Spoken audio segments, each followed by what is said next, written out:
How to change language in PayPal account.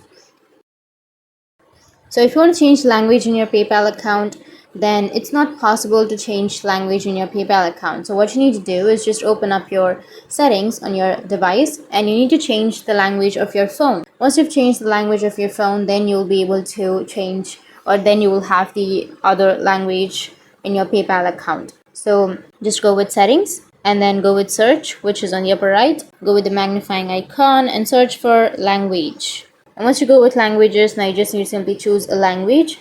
For example, I'll be choosing a language. And once you've chosen the language, now you can simply go and open up your PayPal account. And after that, your language might be changed. But if that doesn't change your language, then it means that we don't have an option to change language in PayPal account. So that's it. And if you have any questions, feel free to comment below. Thanks for watching.